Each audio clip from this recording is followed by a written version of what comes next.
২৪ সালের জুলাই গণ অভ্যুত্থান যেন সকল শ্রেণী পেশার মানুষের লাল সবুজের পতাকা অন্তরে লালন করার এক অন্যতম বহিঃপ্রকাশ। রিকশা চালক, দিনমজুর থেকে শুরু করে সকল শ্রেণীর মানুষ সেদিন নিজ নিজ অবস্থান থেকে সর্বোচ্চটা দিয়ে নেমেছিলেন দীর্ঘদিনের জমা থাকা ক্ষোভ আর দুঃশাসনের বিরুদ্ধে। ঠিক তেমনি 18 জুলাই আন্দোলন চলাকালে রাজধানীর ইসিবি চত্বরের টেস্টি লাউঞ্জ রেস্টুরেন্টের মালিক স্বপ্না আক্তারও মানবিক প্রেরণায় উদ্বুদ্ধ হয়ে তার রেস্টুরেন্টে বিক্রয়ের জন্য রাখা পানি ও অন্যান্য খাবার বিতরণ করেন। এছাড়াও সেদিন আন্দোলনে রাবার বুলেটে আহত 3 শিক্ষার্থী সহ পুলিশের ধাওয়া খাওয়া শতাধিক শিক্ষার্থীদের নিজ বাড়িতে স্থান দেন। পরে কৌশলে তাদের ঠিকানায় পৌঁছে দেওয়ারও ব্যবস্থা করেন তিনি। পরদিন 19 জুলাই তার রেস্টুরেন্টের সিকিউরিটি গার্ড আবুল কাশেম পানি বিতরণ করতে গেলে গুলিবিদ্ধ হন, কিন্তু আহতকে চিকিৎসা করাতে হাসপাতালে বহু বিড়ম্বনার শিকার হন তিনি। তবে বর্তমানে জুলাই যোদ্ধা হিসেবে চিকিৎসা পাচ্ছেন কাশেম আহত হলেও পরদিন থেকে নিজ সন্তান ও তাদের সহপাঠীদের সাথে নিয়ে স্বেচ্ছাশ্রম চালিয়ে যান তিনি। এরই মধ্যে আন্দোলনকারীদের সহযোগিতা করায়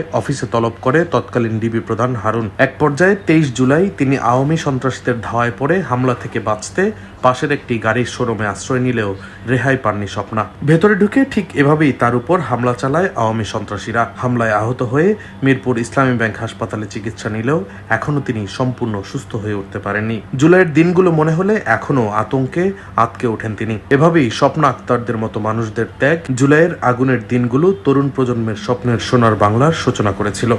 তাদের এই ত্যাগ মনে রাখবে পুরো জাতি। ডেস্ক রিপোর্ট, দৈনিক ডেস্টিনি।